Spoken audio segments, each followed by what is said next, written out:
जय हिंद दोस्तों, स्वागत है आपका जय बालाजी क्लासेस में। दोस्तों आज हम पढ़ने जा रहे हैं ट्रांस हिमालय के बारे में। तो दोस्तों सबसे पहले हम बात करते हैं कि ट्रांस हिमालय के अंतर्गत कौन कौन सी पर्वत श्रेणियाँ आती हैं। तो दोस्तों ट्रांस हिमालय के अंतर्गत काराकोरम, लद्दाख और जास्कर पर्वत श्रेणियाँ आती हैं। इसके पश्चात हम बात करें दोस्तों कि ट्रांस हिमालय का अधिकांश विस्तार तिब्बत में होने के कारण इसे तिब्बतियन हिमालय भी कहा जाता है। इसके पश्चात हम बात करें दोस्तों कि ट्रांस हिमालय जो है हमारा बृहद हिमालय या महान हिमालय के उत्तर में स्थित है। ये है दोस्तों हमारा बृहद हिमालय या महान हिमालय। इसके उत्तर में कौन सा हिमालय स्थित है? तो कौन सा हिमालय स्थित है? ट्रांस हिमालय स्थित है। तो आइए दोस्तों बात कर लेते हैं कि ट्रांस हिमालय जो है यह महान हिमालय या बृहद हिमालय के उत्तर में स्थित है। इसके पश्चात हम बात करें दोस्तों कि इस श्रेणी अर्थात ट्रांस हिमालय का अधिकांश विस्तार कहाँ पर है? तिब्बत में है। तो दोस्तों इसका अधिकांश विस्तार तिब्बत में होने के कारण इसे तिब्बतियन हिमालय भी कहा जाता है। चलिए इसके पश्चात हम बात करें दोस्तों कि ट्रांस हिमालय के अंतर्गत कौन कौन सी पर्वत श्रेणियाँ आती हैं। तो दोस्तों ट्रांस हिमालय के अंतर्गत काराकोरम, लद्दाख और जास्कर पर्वत श्रेणियाँ आती हैं। इसके पश्चात हम बात करें दोस्तों कि काराकोरम पर्वत श्रेणी जब पूर्व में चलकर आगे की ओर जाती है तो इसे तिब्बत में क्या कहा जाता है? तो दोस्तों इसे तिब्बत में कैलाश पर्वत श्रेणी कहा जाता है। तो यहाँ पर लिख भी दिया है दोस्तों हमने कि काराकोरम पर्वत श्रेणी पूर्व की ओर चलकर तिब्बत में कैलाश श्रेणी कहलाती है या कैलाश पर्वत श्रेणी कहलाती है। ठीक, चलिए इसके पश्चात हम बात करें दोस्तों कि भारत की सबसे ऊंची चोटी एवं विश्व की दूसरी सबसे ऊंची चोटी कौन सी है? तो कौन सी है दोस्तों? गॉडवेन ऑस्टेन है, जिसको माउंट केटू भी कहा जाता है। और दोस्तों इसकी ऊंचाई कितनी है? तो दोस्तों इसकी ऊंचाई है 8,611 मीटर। या फिर बोल दें इसकी लंबाई कितनी है? तो दोस्तों इसकी लंबाई है 8,611 मीटर, जो कि किस पर्वत श्रेणी में है? तो दोस्तों माउंट केटू जो है वह है काराकोरम पर्वत श्रेणी में स्थित है। ठीक, तो आइए दोस्तों देख लेते हैं कि भारत की सबसे ऊंची चोटी एवं विश्व की दूसरी सबसे ऊंची चोटी कौन सी है? तो कौन सी है दोस्तों? गॉडवेन ऑस्टेन है, जिसको माउंट केटू भी कहा जाता है। इसकी लंबाई कितनी है? तो दोस्तों इसकी लंबाई है 8,611 मीटर। और यह किस पर्वत श्रेणी में स्थित है? तो दोस्तों यह काराकोरम पर्वत श्रेणी में स्थित है। लेकिन दोस्तों यहाँ पर देखने योग्य बात एक है कि जो हमारी माउंट केटू है यह पाक अधिकृत क्षेत्र में स्थित है। इसलिए दोस्तों दो प्रकार के क्वेश्चन बनते हैं कि भारत की सबसे ऊंची चोटी कौन सी है? तो कौन सी है दोस्तों? गॉडवेन ऑस्टेन है। और दोस्तों भारत में स्थित सबसे ऊंची चोटी कौन सी है? तो कौन सी है दोस्तों? कंचनजंगा है, जो कि सिक्किम में स्थित है। इस चीज़ को हम बड़े अच्छे से समझने वाले हैं दोस्तों पाक अधिकृत क्षेत्र को अभी आगे इसी वीडियो में। अब इसके पश्चात हम बात करें दोस्तों कि इंदिरा कॉल जो है दोस्तों भारत का सबसे उत्तरी बिंदु है। यह भी दोस्तों ट्रांस हिमालय में स्थित है और पाक अधिकृत क्षेत्र में स्थित है। ठीक है, तो आइए दोस्तों बात कर लेते हैं इंदिरा कॉल की कि भारत का सबसे उत्तरी बिंदु कौन सा है? दोस्तों इंदिरा कॉल है। अब दोस्तों कॉल है क्या? तो दोस्तों कॉल जो है पर्वतीय दर्रा को कहते हैं। ठीक, अब बात करें दोस्तों कि यहाँ पर इस डायग्राम को आप देख रहे हैं तो यहाँ पर हम कह सकते हैं कि कॉल पर्वतीय दर्रा को कहते हैं, जो पर्वतीय कटकों की दो चोटियों के मध्य अर्धचंद्राकार रूप में कटे होते हैं। इनको क्या कहा जाता है दोस्तों? कॉल कहा जाता है। और दोस्तों इसे स्थानीय भाषा में ला भी कहते हैं। जैसे हमारा नाथुला दर्रा कहाँ पर है? हमारा सिक्किम में। इस चीज़ को हमने आगे लिख भी दिया है दोस्तों कि कॉल जो है पर्वतीय दर्रा को कहते हैं, जो पर्वतीय कटकों की दो चोटियों के मध्य अर्धचंद्राकार रूप में कटे होते हैं। यहाँ पर देख सकते हैं दोस्तों ये कॉल जो है अर्धचंद्राकार रूप में कटा हुआ है और स्थानीय भाषा में ये ला भी कहे जाते हैं, जैसे नाथुला। ठीक, चलिए इसके पश्चात दोस्तों हमने इंदिरा कॉल और माउंट केटू की बात की है कि ये पाक अधिकृत क्षेत्र में स्थित हैं।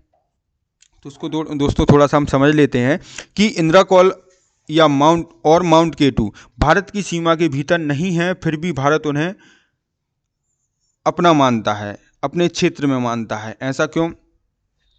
तो दोस्तों इंदिरा कॉल एवं माउंट केटू हमें बड़े अच्छे से पता है कश्मीर के उस हिस्से में स्थित हैं जिस पर पाकिस्तान का कब्जा है। अब दोस्तों ये पाकिस्तान का कब्जा कैसे हो गया? तो दोस्तों 1947 में जब भारत आज़ाद होता है उस वक्त जो है कश्मीर भारत संघ में शामिल नहीं होता है। तो दोस्तों इसका फ़ायदा कौन उठाता है? तो दोस्तों इसका फ़ायदा पाकिस्तानी कबायली उठाते हैं। तो दोस्तों जब कश्मीर भारत संघ में शामिल नहीं होता है तो दोस्तों आज़ादी के पश्चात पाकिस्तानी कबायलियों ने कश्मीर पर आक्रमण कर दिया और उसके कुछ हिस्से पर कब्जा कर लिया। तो इस स्थिति को देखते हुए कश्मीर के तत्कालीन राजा हरि सिंह क्या करते हैं? तो क्या करते हैं, जम्मू कश्मीर का विलय किस में कर देते हैं? भारत संघ में कर देते हैं। तो दोस्तों जब जम्मू कश्मीर का विलय भारत संघ में हो जाता है तो हम कह सकते हैं कि वैधानिक रूप से संपूर्ण कश्मीर के भूभाग को भारत अपना मानता है। यही कारण है कि इंदिरा कॉल एवं माउंट केटू नियंत्रण रेखा के उस पार हैं, फिर भी उन्हें भारत का माना जाता है। तो आइए दोस्तों देख लेते हैं, यहाँ पर हमने लिखा है बड़े ही अच्छे से कि इंदिरा कॉल या माउंट केटू भारत के सीमा के भीतर नहीं है, फिर भी उन्हें भारत का माना जाता है। क्यों? तो दोस्तों इसलिए माना जाता है, वो हमने लिख दिया है। तो दोस्तों इंदिरा कॉल एवं माउंट केटू कश्मीर के उस हिस्से में स्थित हैं जिस पर किसका कब्जा है? पाकिस्तान का कब्जा है। तो दोस्तों कब्जा कैसे हो जाता है? तो आइए दोस्तों देख लेते हैं कि 1947 में भारत की आज़ादी के वक्त भारत संघ में कश्मीर शामिल नहीं था। आज़ादी के पश्चात क्या होता है? तो दोस्तों आज़ादी के पश्चात इस बात का फ़ायदा उठाते हैं पाकिस्तानी कबायली। तो दोस्तों आज़ादी के पश्चात पाकिस्तानी कबायलियों ने कश्मीर पर आक्रमण कर उसके कुछ हिस्से पर कब्जा कर लिया। तो दोस्तों इस स्थिति को किसने देखा? कश्मीर के तत्कालीन राजा हरि सिंह ने। तो इसके पश्चात कश्मीर के तत्कालीन राजा हरि सिंह ने क्या किया? तो दोस्तों कश्मीर के तत्कालीन राजा हरि सिंह ने इसके बाद संपूर्ण जम्मू कश्मीर का विलय भारत संघ में कर दिया। अतः दोस्तों वैधानिक रूप से संपूर्ण कश्मीर को भारत अपना भूभाग मानता है। ठीक, यही कारण है दोस्तों कि इंदिरा कॉल एवं माउंट केटू नियंत्रण रेखा अर्थात LOC के उस पार हैं, फिर भी उन्हें भारत का माना जाता है। ठीक, चलिए अब यहाँ पर दोस्तों हमने ये भी लिख दिया है कि वास्तविक रूप से भारतीय सीमा के भीतर सबसे ऊंची चोटी किसे माना जाता है? तो किसे माना जाता है दोस्तों? कंचनजंगा को माना जाता है। दोस्तों यदि सिंपल सा क्वेश्चन आए कि भारत की सबसे ऊंची चोटी कौन सी है, तो कौन सी है दोस्तों? गॉडविन ऑस्टिन है या माउंट केटू है। लेकिन दोस्तों यदि क्वेश्चन आता है कि भारत में स्थित सबसे ऊंची चोटी कौन सी है, तो दोस्तों कंचनजंगा है। कौन सी है दोस्तों? कंचनजंगा है, जो कि कहाँ पर स्थित है? सिक्किम में स्थित है। और जिसकी लंबाई कितनी है? तो दोस्तों इसकी लंबाई है 8,598 मीटर। तो आइए दोस्तों देख लेते हैं कि वास्तविक रूप में भारतीय सीमा के भीतर सबसे ऊंची चोटी कौन सी है, तो कौन सी है दोस्तों? कंचनजंगा है।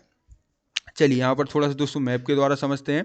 तो दोस्तों ये लाइन जो आप देख रहे हैं ये है हमारी LOC अर्थात लाइन ऑफ कंट्रोल। इसके दोस्तों इस साइड का जितना भी हिस्सा है यह हिस्सा माना जाता है POK अर्थात पाक अधिकृत क्षेत्र, जिस पर किसका कब्जा है दोस्तों? इस पर दोस्तों पाकिस्तान का कब्जा है। और दोस्तों इसी हिस्से में से इतने हिस्से को जो है पाकिस्तान ने 1963 में किसे दे दिया था? तो किसे दे दिया था? चीन को दे दिया था। ठीक, इसके पश्चात बात करें दोस्तों LOC किन भारत और पाकिस्तान के मध्य है। इसके बाद बात करें दोस्तों LAC अर्थात लाइन ऑफ एक्चुअल कंट्रोल। यह लाइन जो है दोस्तों, यह सीमा रेखा जो है किस किस के मध्य है? तो दोस्तों यह सीमा रेखा भारत और चीन के मध्य है। इसके इस साइड का हिस्सा जो आप देख रहे हैं इस हिस्से को कहते हैं दोस्तों अक्साई चीन। इस हिस्से पर दोस्तों चीन ने कब कब्जा किया था? तो कब कब्जा किया था? 1962 के भारत चीन युद्ध के पश्चात। यहाँ पर हम बोल सकते हैं दोस्तों कि 1962 के भारत चीन युद्ध के दौरान चीन द्वारा हड़प लिया गया भारतीय क्षेत्र क्या कहलाता है? अक्साई चीन कहलाता है। ठीक, इसके पश्चात यह जो आप देख रहे हैं यह है हमारा दोस्तों सियाचिन ग्लेशियर। यहाँ पर चा में बड़ी की मात्रा लगा दी है दोस्तों, यहाँ पर चा में छोटी की मात्रा लगा देना दोस्तों आप लोग। तो यह दोस्तों हमारा सियाचिन ग्लेशियर क्षेत्र। ठीक, देख लिया आपने दोस्तों। अब दोस्तों थोड़ी सी हम बात करते हैं कि काराकोरम पर्वत श्रेणी जो है दोस्तों पश्चिम में कहाँ तक है? पामीर की गांठ तक है, तथा पूर्व में कहाँ तक है? कैलाश पर्वत श्रेणी तक है। तो दोस्तों हम कह सकते हैं कि काराकोरम पर्वत श्रेणी जो है पश्चिम में पामीर की गांठ से पूरब में कैलाश पर्वत श्रेणी तक फैली है।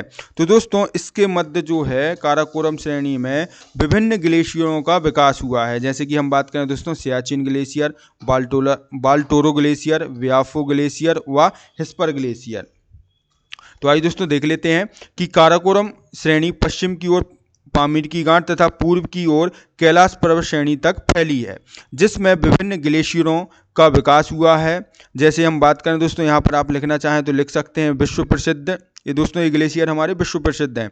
जैसे कि बात करें सियाचिन, वाल्टोरो, व्याफो व हिस्पर ग्लेशियर आदि।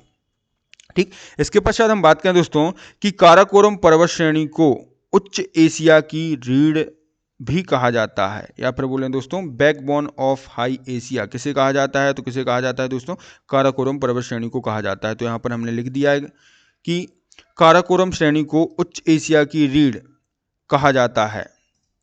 ठीक, इसके बाद हम बात करें दोस्तों कि विश्व की सबसे अधिक तीव्र ढाल वाली चोटी कौन सी है? तो कौन सी है दोस्तों? राकापोशी चोटी है, जो कि ट्रांस हिमालय के लद्दाख पर्वत श्रेणी में स्थित है।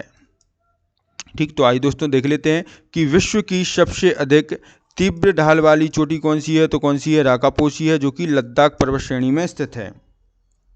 ठीक, चलिए इसके बाद हम बात करें दोस्तों सिंधु नदी की। तो दोस्तों सिंधु नदी का उद्गम कहाँ से होता है? तो दोस्तों सिंधु नदी का जो उद्गम है तिब्बत के मानसरोवर के निकट सिनकाबाब नामक जलधारा से होता है। और दोस्तों सिंधु नदी भारत में जो है किन दो पर्वत श्रेणियों के मध्य बहती है? तो दोस्तों सिंधु नदी ट्रांस हिमालय के लद्दाख और जास्कर पर्वत श्रेणी के मध्य बहती है। और दोस्तों सिंधु नदी जो है यह लद्दाख पर्वत श्रेणी को बुंजी नामक स्थान पर काटकर भारत के सबसे गहरे गॉर्ज का निर्माण भी करती है। ठीक है, तो दोस्तों क्वेश्चन सिंपल सा आएगा कि सिंधु नदी जो है भारत में किन दो पर्वत श्रेणियों के मध्य बहती है? तो किन दो पर्वत श्रेणियों के मध्य बहती है? लद्दाख पर्वत श्रेणी और जास्कर पर्वत श्रेणी के मध्य बहती है। और दोस्तों एक क्वेश्चन ये भी बन सकता है कि सिंधु नदी किस पर्वत श्रेणी को काटकर भारत के सबसे गहरे गॉर्ज का निर्माण करती है? तो किस पर्वत श्रेणी को काटकर सबसे गहरे गॉर्ज का निर्माण करती है? तो लद्दाख पर्वत श्रेणी को काटकर।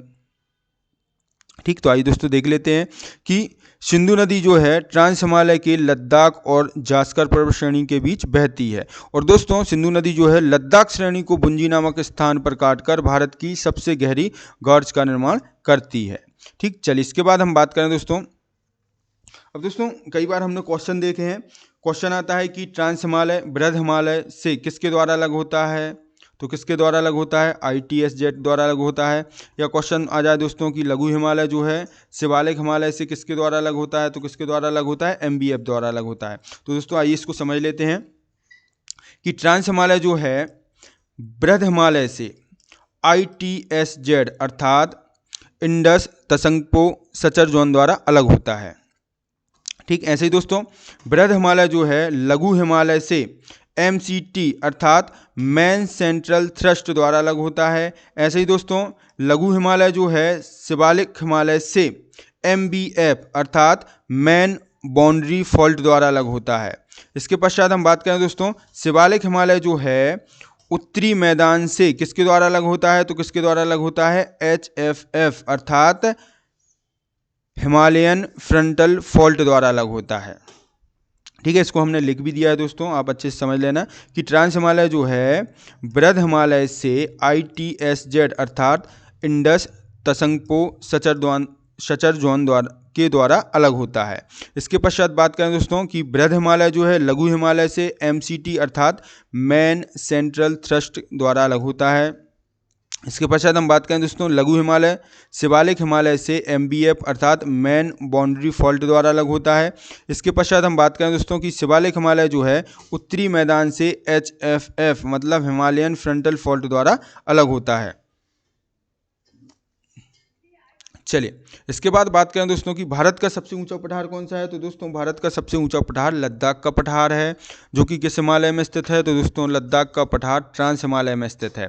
इसके पश्चात बात करें दोस्तों कि यह क्षेत्र जो है वनस्पति विहीन क्षेत्र है, इसलिए इसको भारत का ठंडा मरुस्थल भी कहते हैं। ठीक, तो आइए दोस्तों देख लेते हैं कि भारत का सबसे ऊंचा पठार कौन सा है। तो कौन सा है दोस्तों, लद्दाख का पठार है, जो कि किस हिमालय में स्थित है। तो दोस्तों यह ट्रांस हिमालय में स्थित है। यह क्षेत्र जो है दोस्तों, यह बर्फयुक्त क्षेत्र हम कह सकते हैं, वनस्पति विहीन है, अतः इसे भारत का ठंडा मरुस्थल कहते हैं। ठीक है दोस्तों, तो दोस्तों ये हो गया हमारा ट्रांस हिमालय। इसके आगे बृहद हिमालय या महान हिमालय के बारे में हम नेक्स्ट वीडियो में पढ़ेंगे। तो दोस्तों यदि आपको हमारे पढ़ाने का तरीका अच्छा लगता है तो हमारे चैनल को सब्सक्राइब करें, शेयर करें और हमारे वीडियो पर लाइक और कमेंट करना ना भूलें।